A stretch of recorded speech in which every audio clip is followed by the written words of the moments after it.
Welcome to Marvel Universe 19, where we dive deep into the extraordinary world of Marvel Comics. Join us, your hosts, myself, CosplayDude637, Ty Tiger, Mark the Red Cornish Ranger, and even A-Crown, as we explore the adventures of your favorite characters from the Marvel Universe, such as the iconic X-Men, the thrilling New Mutants, and the dynamic Marvel Rising Heroes, along with Avengers, Fantastic Four, any Marvel hero you can think of, you'll hear it here on this channel. So, sit back, get ready, and join us for an epic journey through Marvel Universe 19. Next class. Chapter 3, Training Day.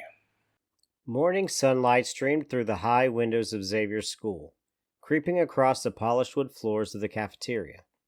The next class was scattered at a long table, trying to shake off the first week of classes.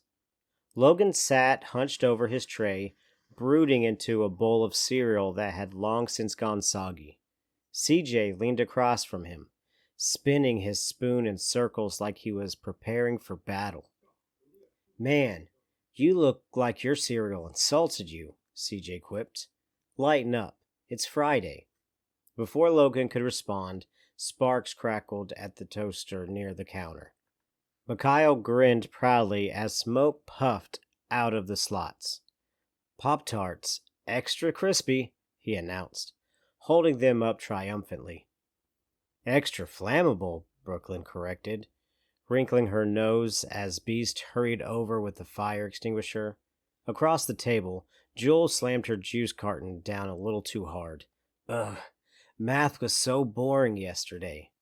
The carton burst in her hands, sending orange liquid spraying across Isla. "Ha!" Isla laughed, bouncing off her chair as if the sticky mess was nothing. "I'm a human trampoline anyway." She leaped once, rebounded off the wall, and landed back in her seat with a grin. The group dissolved into laughter, even Logan cracking a faint smile. Classes dragged through the day. English, history, science, math, normal, too normal. By the time the last bell rang, every student in the next class felt the weight of the real school part of Xavier's. But when the clock hit 3 p.m., excitement buzzed in the air. This was the time they lived for, training.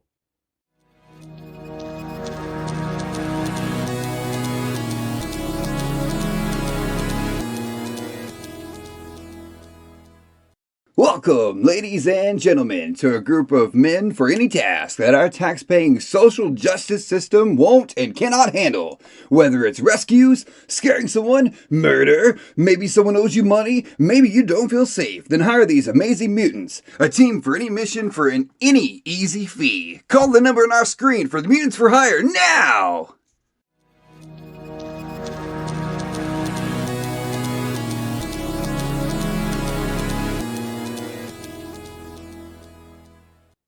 The danger room loomed before them, its steel walls humming with energy. Cyclops stood in the control booth beside Professor X, arms folded, expression unreadable. "All right," Cyclops' voice boomed. "Today's mission is about teamwork, not just fighting." The chamber flickered and shifted, transforming into a bustling city in ruins. Skyscrapers cracked, cars overturned, fire licking at the edges of buildings, screams of holographic civilians echoed through the streets. "Your objective," Professor X explained, "is to save as many civilians as possible and neutralize any threat you encounter. Work together or fail together." The students exchanged nervous looks. "Let's do this," Angelique said firmly, stepping forward. The simulation roared to life. Chaos erupted instantly. Mikhail surged ahead, lightning crackling around him. "I've got this," he shouted, only to blast a traffic light, sending sparks showering onto a car below. The car alarm blared, and holographic civilians screamed louder. "Smooth jolt," Logan muttered, pulling shadows into his grip. He sent them crawling along the pavement, rising into dark arms that yanked debris off a pinned civilian. The figure scrambled free, terrified of Logan's eerie aura, but alive nonetheless. Angelique was already lifting rubble with ease, muscles straining as she cleared a path for others. Ruthie shrank down small enough to slip through a collapsed storefront window, pulling out a holographic child trapped inside. Isla bounced high off a wall, slamming into a rogue drone with her shoulder and knocking out of the sky. "Score one for Bubbles," she laughed. CJ zipped between flaming cars, grabbing civilians 2 at a time and darting them to safety. "Taxi service. No tip required," he joked, though his speed left trails of dust in his wake. Brooklyn shifted into a firefighter, waving panicked crowds into an evacuation route. Her voice, deep, authoritative, cut through the chaos. "This way! You're safe!" Meanwhile, Jules trembled as she tried to help. Fear twisted in her chest, and with it, energy burst outward in a violent wave. An entire streetlight exploded, showering sparks dangerously close to the group. "Jules, watch it!" Mikhail yelped. She covered her mouth, horrified. "I didn't mean to." Before the collapsing light could crush her, time itself slowed. Connor appeared at her side, his hand gripping her wrist.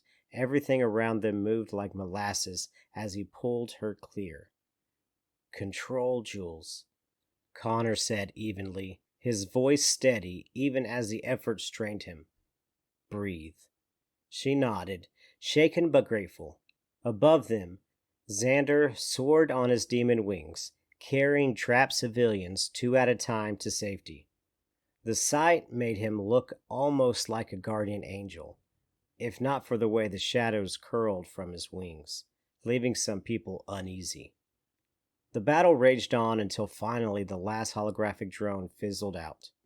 The simulated city went quiet, the fires fading as the danger room reset.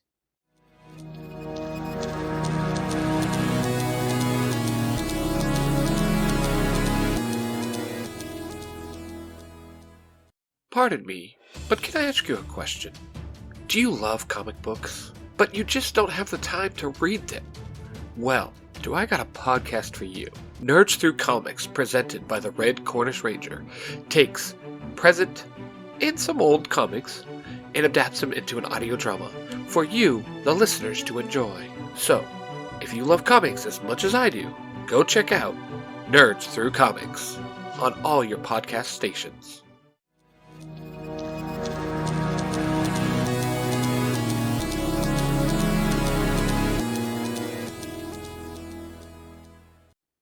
The group stood panting, sweaty, and covered in grime that wasn't real but felt all too convincing. Cyclops' voice filled the room. "Not bad. You saved 85% of the civilians, but your teamwork needs serious work." Professor X added gently, "Remember, powers alone do not make heroes. It is unity that defines the X-Men." The simulation powered down, the students filed out in silence, exhausted but buzzing with pride. Back in the rec room that evening, the tension melted away. "I'm just saying," CJ declared, flopping on the couch, "if we were keeping score, I was MVP." "You ran in circles and carried people," Angelique said flatly. "I lifted a building." "You lifted rubble," CJ countered. "Totally different." Mikhail sparked electricity between his fingers. Hello? I was basically artillery support." "You nearly roasted a car full of holographic civilians," Ruthie reminded him. The group broke into laughter, the sound filling the room. Isla bounced onto the couch too hard, sending the popcorn bowl flying across the room.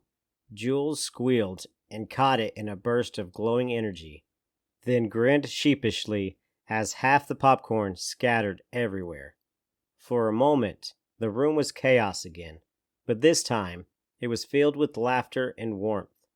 They weren't just classmates anymore. They were the next class. A huge thank you and shout out to Ben, the Baker Ranger, for narrating this story. If you guys like to see more done by him, go search him on all social media platforms as Ben, the Baker Ranger. Now, on to the outro. What you have just listened to is a product created by the Three Ranger Bros Studio. Hosted by three cosplaying fathers who happen to be massive geeks of all sorts of fandoms. They are Mark, the Red Cornish Ranger, Cosplay Dude 637, and Ty Tiger. The studio covers different types of YouTube videos, TikToks, podcasts, and live streams. If you wish to find out who cosplays who, the YouTube channel, the TikTok accounts, and the podcasts, and all of the other social media platforms, please go to the3rangerbrostudios.com. Thank you for listening to that story. Remember, my fanfictions are just that, fanfictions, and are not meant to infringe on the mainstream continuity that they come from. I want to give a huge shout out to all my voice actors. Without them, I could not create such amazing content for all of you. I'd also like to thank some of the supporters, starting with Ty Tiger, my Parabatai and business partner, and then there's Mark, the Red Cornish Ranger. Together, we make up the Three Ranger Bros Studio. A special shout out to the members of the Three Ranger Bro Council, Jonathan, aka A-Crown of the Author's Crown YouTube channel, and my son, Xander, aka Cosplay Son 637. We are also part of the Zeo to Hero network ran by Jim and Billy of the Zeo to Hero podcast. For more information about them and everyone who helps us, head over to our website, the3rangerbrostudios.com. Until next time, later days!